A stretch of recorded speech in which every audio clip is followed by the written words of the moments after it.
मुंबई शहरातील मालाड परिसरात घडलेल्या एका धक्कादायक प्रकारामुळे नागरिकांमध्ये संतापाची लाट उसळली आहे। नफ्यासाठी एका फळ विक्रेत्याने थेट नागरिकांच्या जीवाशी खेळ केल्याचा प्रकार उघडकीस आला आहे। मालाडमधील गजबजलेल्या भागात फळांची गाडी लावणाऱ्या दोन परप्रांतीय विक्रेत्यांनी सफरचंद, डाळिंब यांसारख्या महागड्या फळांवर उंदीर मारण्याचे रेटॉल हे विषारी औषध लावल्याचा प्रकार समोर आला। रात्रीच्या वेळी गोदामात किंवा गाडीवर ठेवलेल्या फळांना उंदीर कुरतडतात, त्यामुळे नुकसान होते। हे नुकसान टाळण्यासाठी फळांच्या सालीवर विषारी क्रीम लावल्याची कबुली आरोपीने दिल्याचे समज। काही जागरूक नागरिकांनी संबंधित विक्रेत्यांना फळांवर पिवळसर काळपट क्रीम लावताना रंगेहात पकडले। सुरुवातीला त्यांनी उडवाउडवीची उत्तरे दिली, मात्र दबाव आल्यानंतर उंदीर फळे खाऊ नयेत म्हणून औषध लावत होतो अशी कबुली दिली।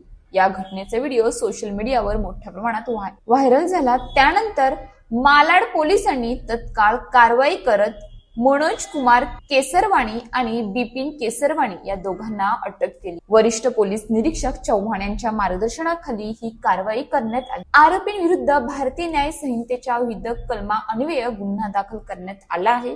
घटनेची माहिती मिळताच महाराष्ट्र नवनिर्माण सेना मनसेचे कार्यकर्ते घटनास्थळी दाखल झाले। मनसे नेते कुणाल साळुंके यांनी संबंधित विक्रेत्यांना जाब विचारला। यावेळी काही कार्यकर्त्यांनी विक्रेत्यांना मारहाण केल्याचाही आरोप आहे। अशा प्रकारांना आळा घालण्यासाठी कठोर कारवाई झाली नाही तर आम्ही आमच्या पद्धतीने धडा शिकू असा इशाराही देण्यात आला। या प्रकरणाचे गांभीर्य लक्षात घेऊन मुंबई महापालिकेने संबंधित विक्रेत्यांचे बेकायदेशीर दुकान जमीनदोस्त केले।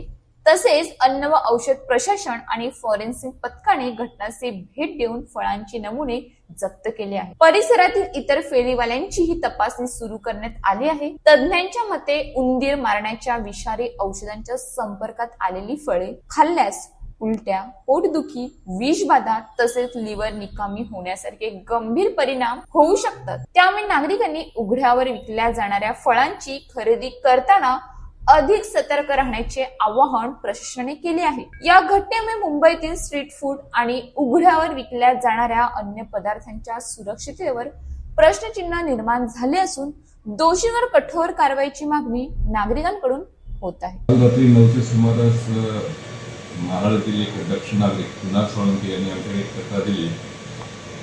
पन्नालाल घोष राजनपाडा येथील दोन फळ विक्रेते मनोज कुमार केसरवाणी आणि बिपिन केसरवाणी त्यांच्या फळाला उंदीर मारण्याचे जे रॅटॉल औषध असतं ते रॅटॉल लावून त्या फळांची विक्री करीत आहेत। याची आम्ही तात्काळ दखल घेतली। याच्याविरुद्ध त्या दोन फळ विक्रेते त्यांच्याविरुद्ध गुन्हा दाखल केलेला आहे आणि त्यांना आम्ही ताब्यात घेतलेला आहे। आणि या प्रकरणी मालाड पोलिसांनी गुन्हा रजिस्टर क्रमांक 303/26 BNS कलम 121, 274, 275 आणि 286 आम्ही गुन्हा दाखल केलेला आहे।